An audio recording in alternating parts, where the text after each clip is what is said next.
Hello, hello, baby, you called, I can't hear a thing. I have got no service in the club, you say. What did you say? Oh, you're breaking up on me. Sorry, I cannot hear you, I'm kinda busy.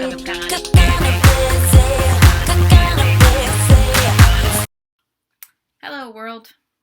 So this week's story is the Avengers lip sync battle, or how Jarvis trolled Tony and Loki into a relationship, by another name I'm going to totally fuck up. LokasennaHiddleston. People, have mercy on me. Have normal names that are pronounceable. Or have a phonetic somewhere so I know how the fuck it's pronounced. Anyways, I have extras in the room today, again, like the kid, the kitten, the dog, so any noises you hear, sorry, it's probably not me. Any random table shakes, probably the cat trying to chase the dog up onto the couch. I'm sorry in advance. They're all assholes and none of them love me. So, the child gave me the dirty look. I have a dog in the lap. This should be fun. Hi. Anyways, this one is one of those stories that I really, really want somebody to turn into a comic or just draw some highlights from it, because I feel the world is in need of this. So, Petite, if you're watching and you want a small break from the life of Bucky Barnes, I would be totally thrilled if you did this. No pressure or anything. Anybody else watching this, if you're a great artist, please, it really needs to be done. It could be my Christmas present, or a late birthday present, or just because you all love me. Anyways, that was my whine. So this one, I am trying to remember to do tags so that people know what's going on with the story. And I keep forgetting to do it. So this time, I'm going to read it ahead of time. Alternate universe canon divergence, which is just basically because it's not Ultron or Civil War compliant. It's post-Winter Soldier. Also, it's crack, humor, Jarvis is a troll, Thor is not stupid, Thor is a good bro, not Avengers Age of Ultron compliant, poor Phil, Tony Stark does what he wants. Probably should also throw in, it is rated explicit, it's male slash, and probably should throw in a mild bondage tag. You'll find out why. I think from that they would just know, possibly. Anyways. Like, yeah, there's a bondage tag, but you'll find out why. There's no bondage or anything, but... It doesn't have a bondage tag. It kind of needs a bondage tag. Just a little one, because there's not actually any bondage. There's just kind of some pinning. So... That's not bondage. Will you shush? It's my show. Shut up. Shush, Peanut Gallery. Shush. So, we find out kind of towards the beginning of the story that Loki was brainwashed just like Clint was, only kind of on a greater scale, because Clint only had the staff used on him, where Loki had Thanos using the staff on him. So all of the Avengers movie is not Loki's fault. And I find this to be, like, movie canon, period. If you look at him when he lands in the original base... He looks sick as heck. He's sick as hell. He looks like he's about to keel over. He does keel over. He just manages to stand up. And his eyes are fucking blue. Loki's eyes are not blue. They're not supposed to be blue. They're green. Green eyes. He has blue eyes the entire time. So everything and anything about they're Loki... They're not so much blue, but they're like... pale. They're messed up and not right. Yeah. And they're supposed to be green. Well, they're not. I know they're not. Even in Thor Just Dark World, really they're bad not. Fever. They're wrong. You're His wrong. eyes are wrong for the entire movie. The whole series, everything. I don't want to watch Avengers again to prove this. Will you shush? No, you're the one who watches it like every month. I don't watch it every month. Anyways, Mm-hmm. Loki, brainwashed. Also, we find out Coulson is alive. And the reason we find out Coulson is alive is because Clint is pissed at Loki for murdering Phil, and Loki looks at Thor and says, "Do your Shield brothers not know that Phil, son of Cole, survived?" Sorry, I have to put my purse on the floor before the cat knocks it over. Anyways, so we find out Phil is alive. Phil comes back. And I'm not quite sure the setup for this. She kind of is a little vague on why they find out about this. But Phil, and in reality, the actor who plays Phil Coulson, really did do an episode of Lip Sync Battle. And he really does play the song that she writes, or sings the song that she writes into the story. And it is Britney Spears' Toxic. And he is in the outfit that she wears in the video. The really bad, my daughter keeps making faces at me, the really bad blue leather pilot outfit? Stewardess outfit. Oh, no. Yes, and he does what he can with what he's got. So, you know... And trust me, honey, it's not a lot. It is what it is. It's camp. Plain and simple. It's nothing but campy crack. So it's okay. I didn't like that. But, there are... The tower, with all these different personalities living in it, is full of prank wars. Oh. And it's kind of... There's so much cannon fodder for this. I mean, really, she could have 1,000 stories off of this just from the prank wars. Not even getting to the lip sync thing. Just prank wars of all these crazy people. Including Thor, Loki, Clint, Natasha, Bruce, Steve, Bucky, extremely Tony. Unfair to have a prank war against Loki, for one. True, but if you all ganged up on him, you might break even. Yeah, but he has that thing where he can be at like 2 places at once. Yeah, we know. So I think it'd just be not okay. Anyways, so they're doing a team bonding thing, and they all end up seeing Phil do this video. And or in real life. She doesn't really say whether it's a video or a real life thing. Thor gives him kudos for doing it, though. Although it's kind of troll-esque kudos. So we don't know if it's real kudos or just, dude, you got balls for going up there. No, I don't want you in my lap. No! Keep your balls out of my lap. So, Thor, after seeing all this, decides that they really need to do this, and a challenge is issued. So everybody gets together and does this, and Bruce does bow out, says, no, I don't want to. So Tony decides that he and Jarvis are going to be the ones to pick which songs everybody else does.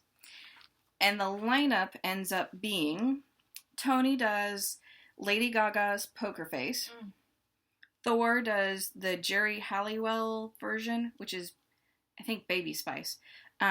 It's Raining Men. My daughter is giving me funny looks again. Cap and Bucky, and they are a couple in this. It's implied, well, it's said they are a couple. You guys are psychotic. God. They do a Swedish song which is animated, and I'm never gonna say this right because I don't speak Swedish, but Karameldison. I'm sure I just butchered the hell out of it, but I'll put the name. I'll put the name and the link of all the videos up in the description so that you can all get torched. I think it's actually Caramel Dancing, but I have no fucking clue, and I could be wrong also. Anyways, I will put up links for all the videos of people, of the actual original versions of these songs, so that you can see what the hell's going on. Anyways, okay. Also, Natasha does, I'm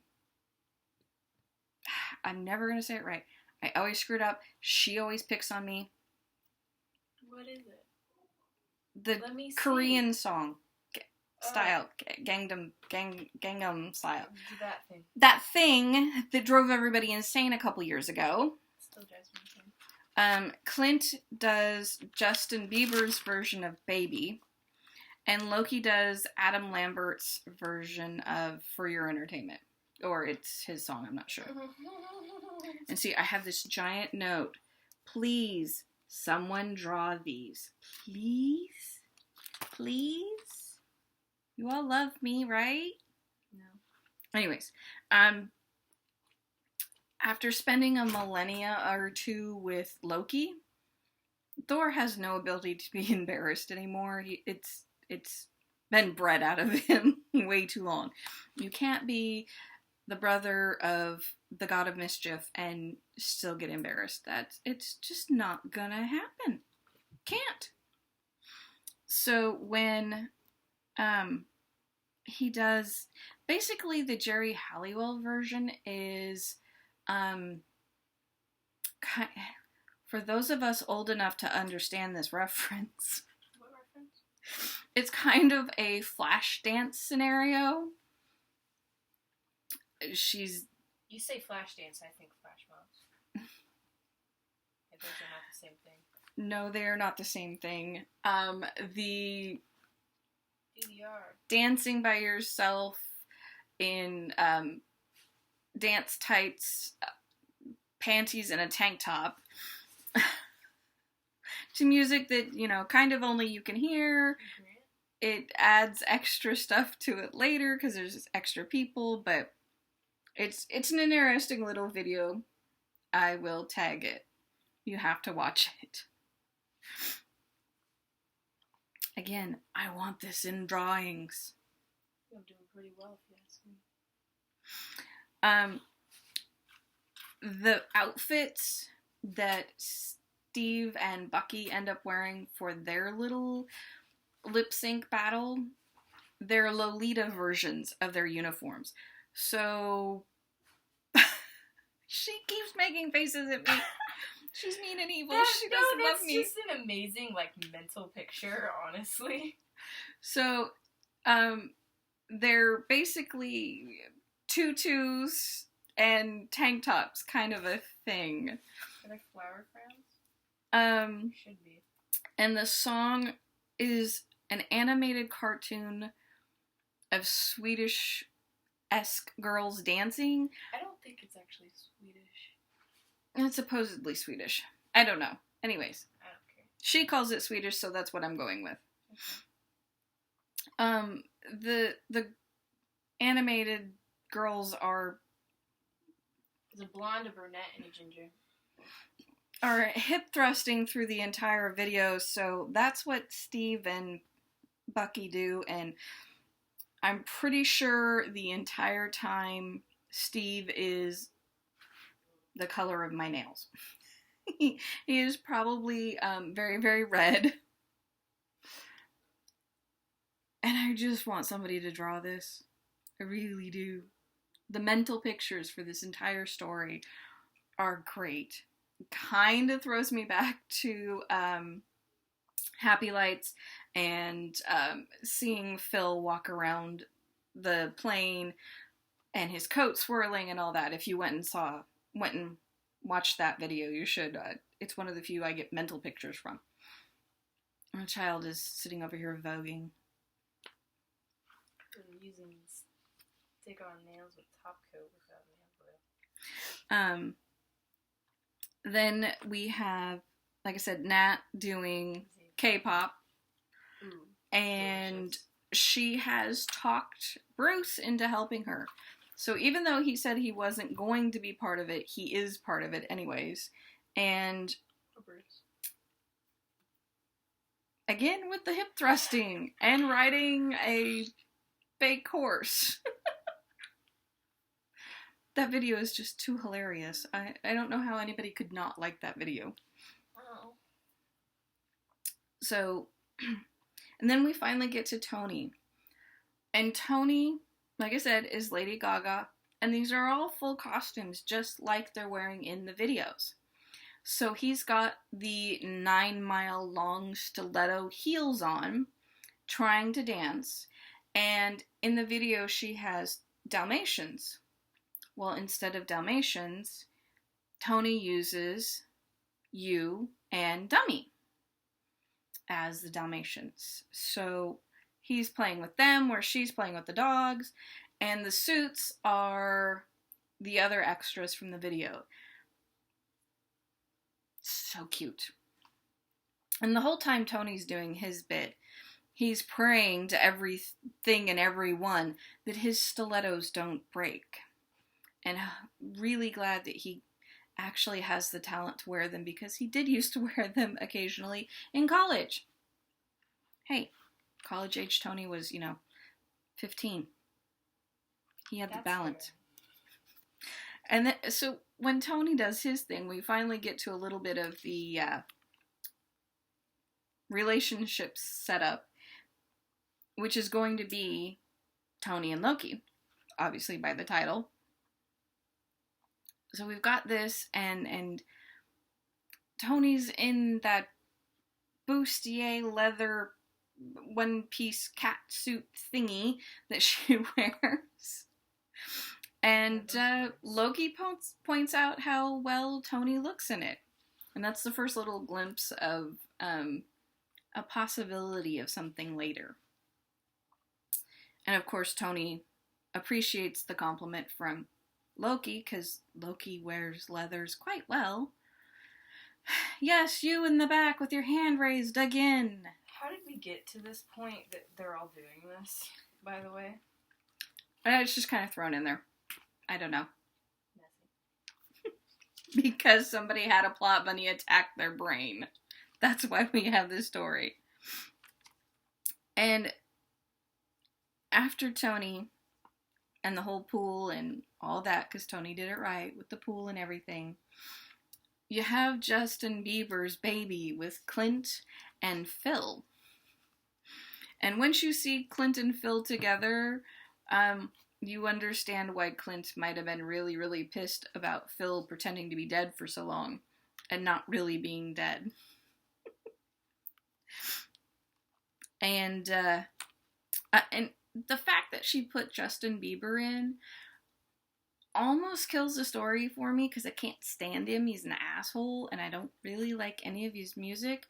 But I forgive her because the impending sex scene that comes shortly. Oh, good God, she's good. So anyways. I'd like to see it. Anyways. And then finally we're to Loki's lip sync battle, which is the last one of the night, thankfully. And you get to the part where Jarvis is trolling them. Because, like I said, Loki's song is Adam Lambert's For Your Entertainment. Which, when you go watch the video, if you haven't already seen it, is very S&M heavy. And apparently that's a very big kink for this particular version of Tony. And through all this, Tony's had a crush on Loki since, like, before he threw him out the window, and even after he threw him out the window, he's kind of had a crush on him the entire time. And who wouldn't? He's awesome looking. Tom Hiddleston, we love you. So he's kind of worried what everybody's gonna think about him having the hots for Loki, so he's tried to play it down the entire time until this night, that, you know, this isn't a thing, it's all good and okay. But after his little thing and Loki's comment, he kind of outed himself a little bit. And now he's just like, yeah, fuck it, I don't care. If Loki's on board with this, they can all be pissed at me later. I don't care. And so you've got the Loki doing this very sensual, very sexual make of a video. And just like Tony, he doesn't need other people to help him because he's got his magic and he can make clones. And these clones are interactive clones, where other ones seem to be kind of more just there, reflections of lights or hologram type ones. These ones are ones that are manifested and you can touch and they'll pull you and do things. And these are the clones that appear later with the sex and the whole pinning, not quite bondage, but sort of bondage thing. Yeah. Yeah. So you get through all this of Loki's story or song, and at one point he pulls Tony up to be in the video, and he whispers in Tony's ear, do you want me to entertain you? And then kisses him. Chaste for these two, but does kiss him and then kind of sends him back out into the audience, which ends up being Steve's arm, and Steve is beet red like my nails. Again, this is something I need drawn. Somebody draw this as a comic for me. Hell, draw it as a coloring book. I will color that fucker. My child is giving me the look of, oh my god, my mother just said that. It's just you're super obsessive. So, we've got everybody done, and Clint is trying to give Loki and Tony shit for the song Loki ends up with. And Tony's like, don't blame me, blame Bruce. Bruce picked all the songs. And they realize Bruce isn't around anymore. And neither is Natasha. Natasha has taken Bruce off to parts unknown for funness of their own. And then Steve and Bucky disappear for the same reason. And Clint and Phil disappear. And then Thor gives Loki puppy dog eyes. And Loki and Thor disappear. And then Loki comes back because he took Thor to Jane. And then you finally get to the sex. And like I said, clones are involved. So a customer mentioned to me in a quick conversation about fan fiction the other day about the random third hand of somebody bracing themselves but also having a hold of somebody's thigh or leg or something. That's not a problem here. There's like 20 extra hands and they're all attached to clones and it's all okay. I have weird conversations at work. And to be fair, she works at a post office, and where she works, it's just old people everywhere, so I don't understand how she has these conversations. I'm gonna cut that part out because I don't want y'all to know where I work. Post office? Alone by herself? Anyways. So, they get all finished with their sexy times, and Tony kind of expects that when he comes back to reality that Loki isn't going to be there, that Loki's will have taken off, because he expects this to be a one-hit wonder kind of thing. And Like apparently it's not. Apparently this is something Loki wants to be a wall full of platinum gold records. And so he hangs around. And it is completely her fault. And I'm still not going to say her name right. It's totally her fault that I am now addicted to Lip Sync Battle and watch it when I need a really good laugh, because all of these stupid episodes are hilarious. My favorite is the one with Anne Hathaway and Emily Blunt, and Anne Hathaway kills it for Miley Cyrus's Wrecking Ball. Absolutely perfect. You have to watch that one. I wish she could have snuck it in somehow for this story, but she doesn't actually watch this. She just ran across Clark's version of Toxic and decided that this needed to be that way. And the other battle in Clark's version is actually Haley Atwell, and she does Poker Face. So you have Phil Coulson doing Toxic, and you have Peggy Carter doing Poker Face. It's hilarious. You need to go watch it. I will put all kinds of links up for this one because it's deserving. And like I said, share the art, people. Share the art. I will see you again soon. Look, only 26 minutes instead of an hour and 52. Bye. We're sorry. The number you have reached is not in service at this time. Please check the number or try your call again.